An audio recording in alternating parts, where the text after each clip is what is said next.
Hello friends, good morning. Welcome back to my channel Sanchari's lifestyle blog. এখন বাজে সকাল 9:30। আমি এইমাত্র ঘুম থেকে উঠলাম। আর এই যে ব্যালকনিতে দেখছো শাড়ি মেলা, এটা কিন্তু আমার শাড়ি নয়, শাশুড়ি মা চলে এসেছে, মা চলে এসেছে। তাই আমার এখন কোনো অত চাপ নেই। আমি হেলতে দুলতে ঘুম থেকে উঠলাম। এরই মধ্যে আমার শাশুড়ি মায়ের স্নান করে ঘরের পুজো দেওয়াও হয়ে গেছে। আর কিচেনে মা এদিকে সবজি কাটতে বসে গেছে। আমার ফেভারিট ডিশ রান্না হবে, মাকে বলে রেখেছিলাম আমার পছন্দের একটা রান্না করতে। তো মা তারই তোড়জোড় করছে। তো মা শুধু একা যে রান্না করবে সেটা না, আমরা সবাই মিলেই রান্না করছি। আমিও দুটো ডিশ রান্না করেছি, সেগুলো আস্তে আস্তে তোমাদের সাথে পরে শেয়ার করব। তো মা এখন পালং শাকগুলো বেছে নিচ্ছে, এটা দিয়েই হবে আমার পছন্দের তরকারিটা। আর আজকে কিন্তু 31 ডিসেম্বর, মানে বছরের একদম শেষ দিন। তাই ভাবলাম দিনটাকে একটু ক্যাপচার করার চেষ্টা করি।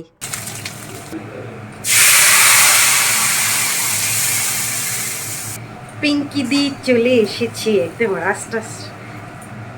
ভাতটা হয়ে গেলে কি বলতো, ও না ওভেনটা মুছে দিতে পারতো। ভাতটা হতে তো প্রচুর টাইম নেবে। আমি ভাত নামিয়ে দেবো, বুঝলে। ওদিকে কিচেনে আমি আর মা রান্নাটা সেরে নিচ্ছিলাম। আর এইদিকে শাশুড়ি মা কাটছেন হচ্ছে মোচা। এই মোচাটা আজকে সকালবেলায় বাবা নিয়ে এসেছে। তো আমি শাশুড়ি মাকে কেটে দিতে বললাম, কারণ হচ্ছে মোচাটা উনিই সব থেকে ভালো কাটেন, খুব সরু সরু করে কাটতে পারেন উনি। আর আমরা সবাই মোচা খুব পছন্দ করি, মানে মোচা দিয়ে চিংড়ি দিয়ে খুব পছন্দ করি। আর ঘরে চিংড়ি মাছ আনা আছে, তো সেই জন্যে মোচা চিংড়ির প্ল্যান আছে। হঠাৎ করেই হয়েছে, এটা প্ল্যানে ছিল না। আজকে সকালবেলা যেহেতু বাবা নিয়ে এসেছে, তাই ভাবলাম যে আজকে মোচা চিংড়ি করে ফেলি। মানে মা সব রকম মাছ খায় না, আর চিংড়ি দেয়া তো খাবে না, তো সেই জন্য আমি আলাদা করে একটু তুলে রেখেছিলাম। আর এই যে চিংড়িগুলো, সে যে আগের একটা ভিডিওতে তোমরা দেখেছিলে যে আমি চিংড়ি এনেছিলাম, সেই চিংড়িগুলো আজকের সদ্ব্যবহার হলো। হ্যাঁ হ্যাঁ হ্যাঁ, চলে আসো চলে আসো। এই তো সুন্দর করে দিয়ে দিই। কেউ তেল দিয়ে দেয় না, আমি ভালো করে দিয়ে দিই। এই তো মালিশ করে দিই, মালিশ করে দিই, মালিশ করে দিই, এরকম করে মালিশ করে দিতে হয়। এই যে নিন্টু ঢাক, নিন্টু ঢাক। যাক দেখি না, আঙুল বের করতে পারিনি কি আমি। এই ফুগুয়া ঢাক তুই। এই নিন্টু, স্নান করার পরে হা করে মাথাটা মাথাটা এখনো ভেজা। আরেকটু আরেকটু। কত ঘষে দেবো, কত ঘষে দেবো। এখন আর নেচো না, ঠিক আছে? এখন ঘুমো দিতে হবে। চোখটা ছলছল করছে, হ্যাঁ, চোখটা ছলছল ছলছল করছে। সজল করছে কালকে থেকে তো। আমার রান্নাবান্না করতে করতে মা তার আদরের কাঁঠালকে আচ্ছা করে তেল মালিশ করে স্নান করিয়ে দিয়েছে একটুখানি। আর আমি আজকে অনেকটা ফ্রি, ওর পেছনে অতটা সময় দিতে হচ্ছে না। যাদের কাঁঠাল তারাই বুঝে নিক, আমি আর নেই আজকে। তো আজকে এই বছরের শেষ দিনে আমাদের কী কী রান্না হয়েছে সেটা তোমাদের সাথে একটু শেয়ার করে নিই। দেখতেই পেলে ভাত হয়েছে। আর এদিকটায় আছে হচ্ছে, দেখো কত বড় গামলা, এখানে আছে হচ্ছে আমার স্পেশাল ডিশ। এটা আমার ভীষণ পছন্দের, আমাদের দেশি স্যুপ বলতে পারো। বিভিন্ন রকম সবজি থাকে এতে, আমার খুব পছন্দের এটা। আর রান্না করেছি হচ্ছে ইলিশ মাছ, আলু বেগুন দিয়ে পাতলা ঝোল। এটা আমিই করেছি, তবে মাছটা খুব একটা ভালো ছিল না। আর এদিকটায় আছে হচ্ছে সেই মোচা চিংড়িটা, দেখো ধোয়া উঠছে, কারণ আমি এইমাত্র নামালাম সব কিছু। আর আছে হচ্ছে আমার ফেভারিট বেগুন ভাজা, আর শীতকালে তো আরও ফেভারিট হয়ে যায়, তো এটাও আমিই করেছি। আর এইদিকে আছে হচ্ছে একটুখানি শিঙি মাছের ঝোল, এটা হচ্ছে কালকের, খেয়ে শেষ করতে পারিনি। আর এই যে একটুখানি মোচা তুলে রেখেছিলাম মায়ের জন্য আলাদা করে। আর শেষ পাতে এই যে চিংড়ি মাছ ভাজাগুলো আজকেই খেয়ে নেবো ভেবেছি, পারলে খাবো, না হলে থাকবে। তো এই ছিল আজকে আমার বছর শেষের menu. Hello friends, good afternoon. আমি আবার তোমাদের সামনে চলে এসেছি। আজকে সকালবেলা থেকে সেরকমভাবে কোনো ভিডিও বানানো হয়নি, ওই রান্নাবান্নার একটুখানি ক্লিপ নিয়েছিলাম। কারণ আজকে আমি একটু বেশি রিল্যাক্সে ছিলাম, কারণ মা চলে এসেছে। তো মা অনেকটা আমাকে রান্নাবান্নায় হেল্প করছিল, আমিও কিছুটা করেছি। আর কী কী রান্নাবান্না হয়েছে সেটাও তোমাদের সাথে শেয়ার করেছি। আমাদের খাওয়া দাওয়া এখন কমপ্লিট হয়ে গেছে। এখন হচ্ছে বাজে দুপুর প্রায় 3:30। অনেক কষ্ট আমি আমার ছেলেকে এখন ঘুম পাড়ালাম। আর শাশুড়ি মাও চলে এসছেন আমার, কারণ দুজনেরই এখন ছুটি আছে। তো এখন সেজন্য এখানে এসেছে দুজনেই। আর বাবা তো আগে থেকেই আছে এখানে। তো এখন হচ্ছে আমি একটুখানি বেরোবো।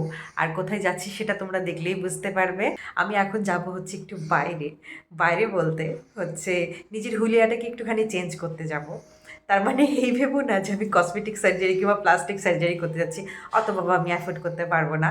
তো কী করে সহজে নিজের হুলিয়া চেঞ্জ করা যায় সেটা আজকে তোমাদের দেখাবো আমি। তো তোমরা ব্লগটা দেখতে থাকো। তো কোথায় যাচ্ছি সেখানে গিয়ে আবার তোমাদের সাথে বাকিটা শেয়ার করছি। এই যে আমি রেডি হয়ে বেরিয়ে গেছি, বেরোতে বেরোতে 4টে পার হয়ে গেছিলো। আর আমি আজকে স্কুটিটা নিলাম না, কারণ রাস্তায় কাজ চলছে, চালাতে আমার অসুবিধা হবে বলে টোটো করেই গেছিলাম। আর আমি কোথায় চলে এসেছি সেটা তোমরা দেখেই বুঝতে পারছো নিশ্চয়ই। তো আমি এখন চলে এসেছি হাবিবসে। আর এখানে কেন মানুষ আসে সেটাও তোমরা নিশ্চয়ই জানো। আর আমার যতদূর জানা আছে এখানে অন্য কোনো রূপচর্চা বোধহয় হয় না, যা হয় পুরোটা হেয়ারের ওপরেই হয়। আর এখানে আমার হুলিয়াটা কীরমভাবে চেঞ্জ হচ্ছে সেটা দেখতে গেলে দেখতে হবে আমার পুরো ব্লগটা। তাহলে ব্লগটা তোমরা দেখতে থাকো, সাথে আমার মেকওভারটাও দেখে নাও। তো এসেই আমাকে বেশিক্ষণ ওয়েট করতে হয়নি, আসার সাথে সাথেই আমার হেয়ার ওয়াশ হয়ে গেছিলো। তারপরে আমাকে বসিয়ে দিয়েছিল মাথায় টাওয়াল পেঁচিয়ে। আর এই যে দেখতে পেলে লাল সাদা বেলুন, এটা হয়তো 25 ডিসেম্বরের জন্য ডেকোরেশন হয়েছিল, সেটাই হয়তো খুলে রেখে দিয়েছে। আর এই যে এখন আমাকে অ্যাপ্রন পরিয়ে দিল, আর অ্যাপ্রনের সাথে সাথে এই যে ম্যাগনেট মতন কিছু একটা লাগিয়ে দেয়, এটা আমার ভীষণ ভালো লাগে। আমি এর আগে হাবিবস থেকে অনেকগুলো সার্ভিস নিয়েছি, কাটিং, কালার, স্পা অনেক রকম করিয়েছি। তো এখানকার সার্ভিস আমার ভীষণ ভালো লাগে, মানে একই জায়গার হাবিবস থেকে নয়, আমি বিভিন্ন জায়গার হাবিবসে কাজ করিয়েছি। তো পার্সোনালি এদের সার্ভিস আমার খুব পছন্দ হয়। তাহলে তোমরা এখন দেখতে থাকো আমার চুলের সাথে কি হচ্ছে। এখন চুলে ভালো করে সিরাম লাগিয়ে তারপরে আমি চুলে যে লেন্থটা রাখতে চাই সেই লেন্থটা ওরা খুব ভালোভাবে সেট করে নিচ্ছে। আর বাকিটা তোমরা দেখতে থাকো।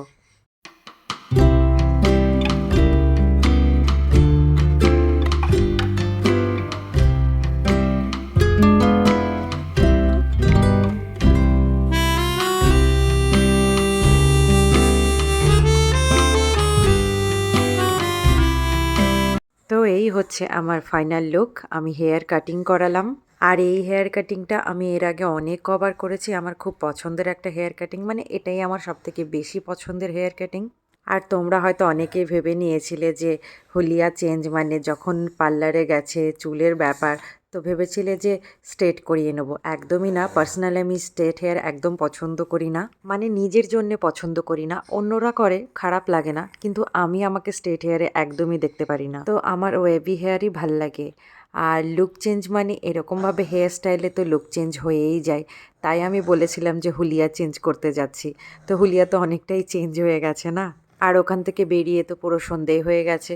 তো এখন আমি সন্ধেবেলাকার বাজারঘাট দেখতে দেখতে যাচ্ছিলাম। মানে এরকম সময় তো বেরোনোর সুযোগ খুব একটা হয় না, তাও আবার একা একা। তাই একটু ঘুরে ঘুরে দেখছিলাম সব কিছু।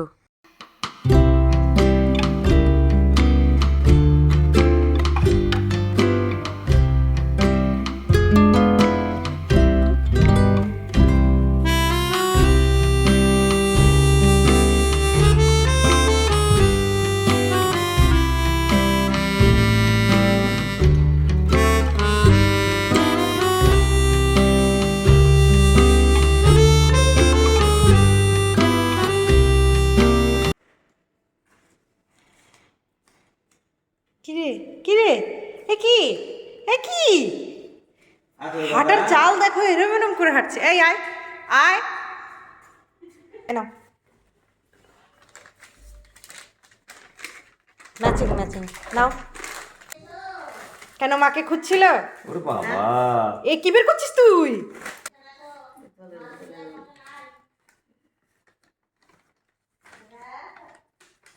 যাও, এটা দিদুনকে দিয়ে এসো তো, যাও।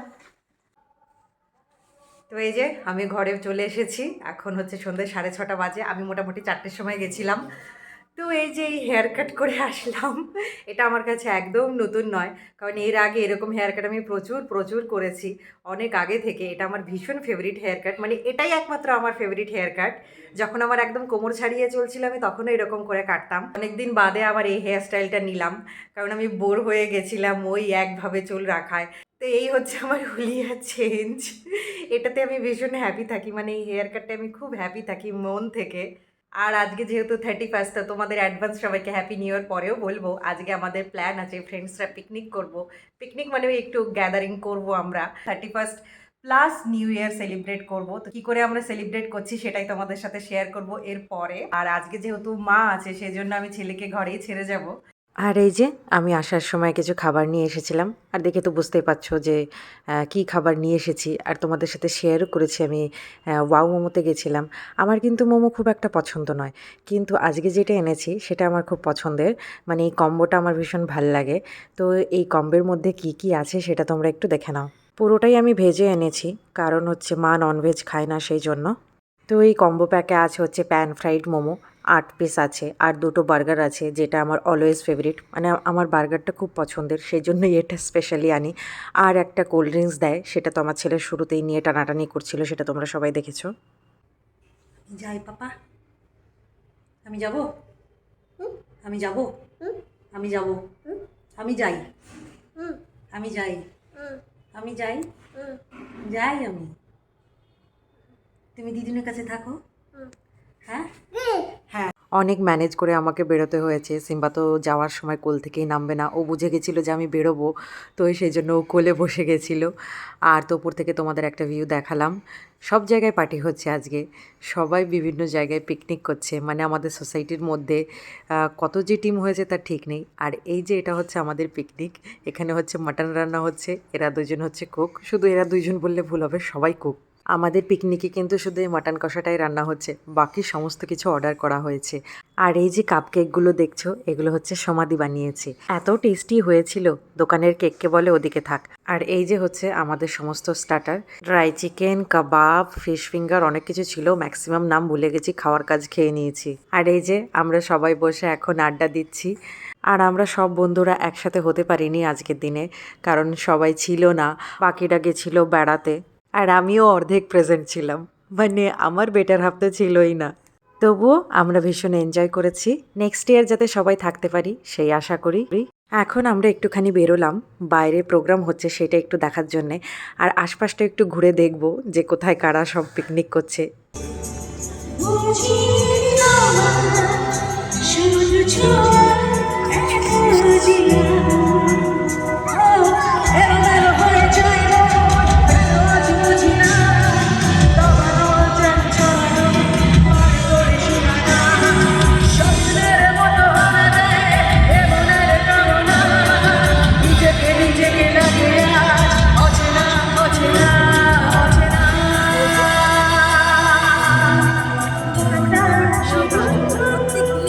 তো আমরা বাইরেটা ভীষণ এনজয় করছিলাম, আর ঠান্ডা বলে একটু অসুবিধাও হচ্ছিল। তো গানের সাথে সাথে ওই যে চাঁদও উঠেছে, চাঁদ দেখতেও ভীষণ ভালো লাগছিল।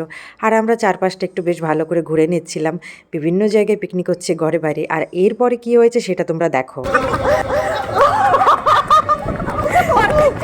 আমাদের ধরে ধরে হ্যাপি নিউ ইয়ার হয়ে গেল রে, এই গেল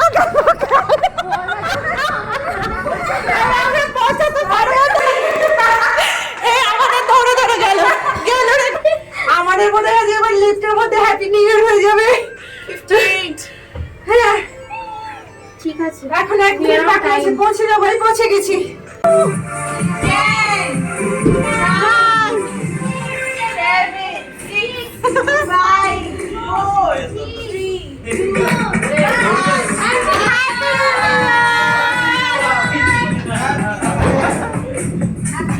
ডান্স করো এবার, সবাই ডান্স করো।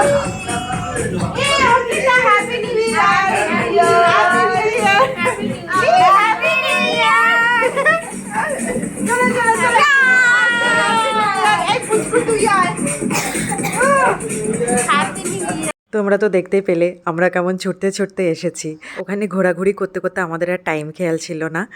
তো দেখি কাউন্টডাউন শুরু হয়ে গেছে, যেই কাউন্টডাউন শুরু হয়েছে অমনি আমরা ছুট লাগিয়েছি। তো আমরা যেই ঘরে সেলিব্রেট করছিলাম, তো সেখানে এসে সবাই মিলে নিউ ইয়ার সেলিব্রেট করলাম। আর এখন আমরা এসেছি ব্যালকনিতে, ব্যালকনি থেকে বাইরে দেখছি যে সবাই কীরকমভাবে সেলিব্রেট করছে, সব জায়গায় বাজি পোড়াচ্ছে, ফানুস ওড়াচ্ছে, তো বাইরের ভাইবসটা ভীষণ ভালো লাগছিল। আর যারা এই ভিডিওটা দেখবে তাদের সবাইকে হ্যাপি নিউ ইয়ার, তোমাদের সবার পরিবারকে হ্যাপি নিউ ইয়ার, কাছের বন্ধু দূরের বন্ধু সবাইকে হ্যাপি নিউ ইয়ার। আর আমরা বাঙালি, বছরে কিন্তু আমরা দুটো করে নিউ ইয়ার পাই, তাই সবাইকে বেশি বেশি করে হ্যাপি নিউ ইয়ার। আর এই ছিল আমাদের ডিনার, মাটন কষা আর ফ্রাইড রাইস। ফ্রাইড রাইসটা অর্ডার করা হয়েছিল, তো আমরা খাওয়ার সময় তো খাওয়ার থেকে বেশি হাসাহাসি করছিলাম, আমাদের তো সবার স্টার্টারেই পেট ভরে গেছিলো, তবুই একটু একটু করে সবাই খেয়েছি। এই তো আমি এখন ঘরে ফিরে এসেছি, আমাদের পিকনিক কমপ্লিট হয়ে গেছে। আর পিকনিকটা আমরা রাতেই সেলিব্রেট করলাম, নতুন বছর আর পুরনো বছর দুটোই মিলিয়ে। এখন রাত্রির 12টা পার হয়ে গেছে, আর আমরা কিভাবে সেলিব্রেট করেছি সেটা তোমাদের সাথে শেয়ার করার চেষ্টা করেছি। এখন আর বেশি কথা বাড়াবো না, যেহেতু অনেকটা রাত হয়ে গেছে, তাই এখানেই শেষ করব আজকের ব্লগটা।